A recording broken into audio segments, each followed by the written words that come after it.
Today I have with me Mr. Michael Piper, Media Engineer for the Journalism School of Media Studies. How are you doing today? Good, thanks.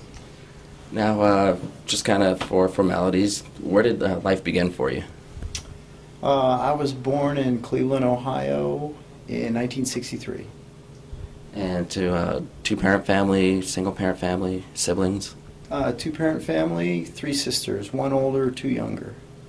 And did you grow up in Cleveland, Ohio, or did you move on to somewhere else? My family moved to Southern California in 1974, 75, I believe. I was around 10 at the time.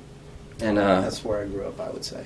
And how was that adjustment moving from, a place that's, cold in the winter to nice and balmy during the winter?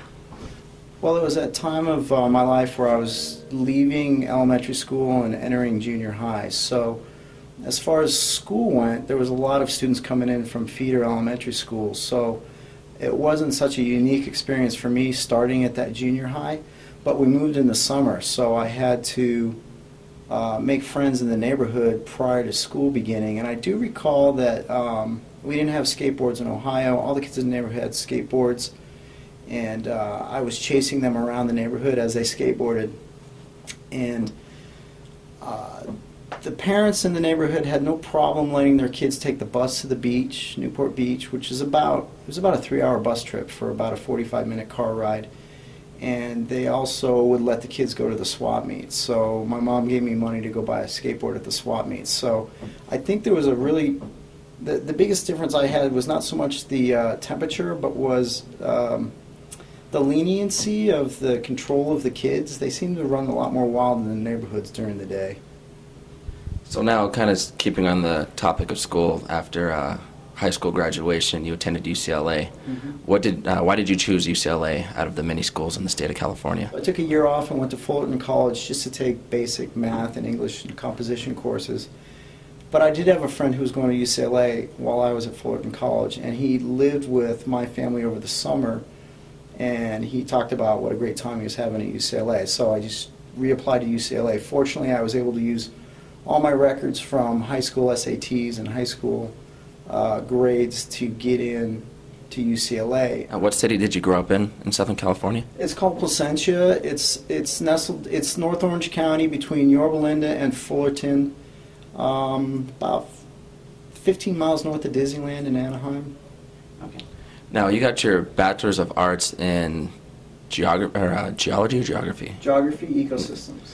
Now, you mentioned engineering. How did you go from engineering to geography and ecosystems? Well, it's funny you mentioned that, because as I was applying to engineering schools, I met with an engineer of a friend, a father of a friend, who was an electrical engineer for Lockheed or Rockwell, one of those big defense contractors. And he described his work environment as a cube farm, and he was designing a circuit board to direct a missile or some type of weapon. And that just completely turned me off. I had no interest in doing that. It sounded terrible to me. So I went to UCLA undeclared, and I started out as an economics major. And I took micro and macro in these huge lecture halls with 600 students, and it was terrible. I really had no interest in economics.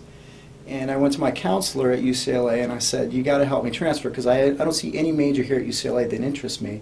I want to go Santa Barbara or someplace else that was a little bit more less urban, I guess, more maybe a smaller school.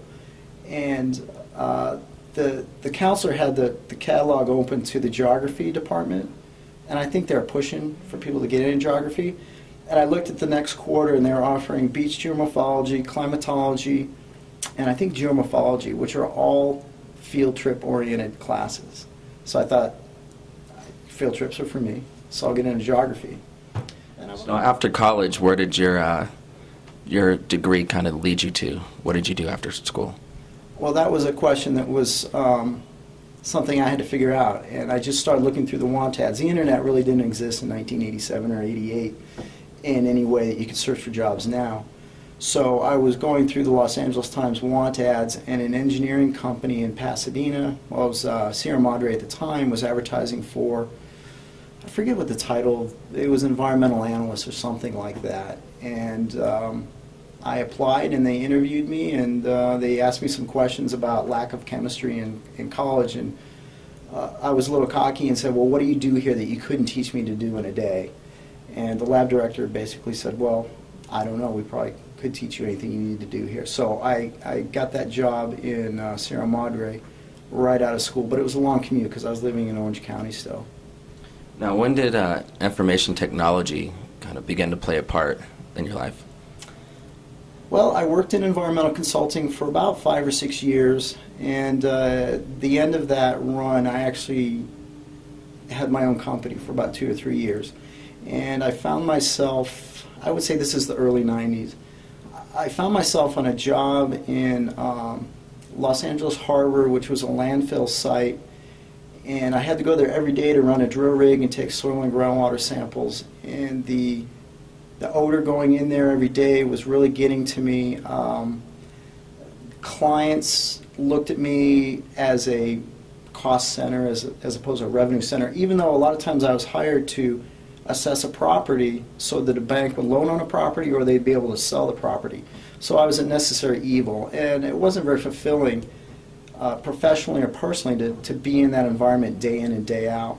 So I started just looking around, decided to part ways with my business partner, decided to get married, and while I was unemployed, my wife was unemployed, my fiance at the time was unemployed too. So we got married, and my cousin came down from the Bar Association in San Francisco, which is an attorney professional organization, continuing ed and so forth, ADR, free legal services. She'd been there for 20 years, and she said, our IT guy needs an IT person, because I had mentioned to her I was changing careers, and I enjoyed messing around with computers at the time. So she mentioned there was a position open. I went up there and interviewed. Since I was her cousin, he hired me. He basically said, I guess you're Connie's cousin, so we'll hire you.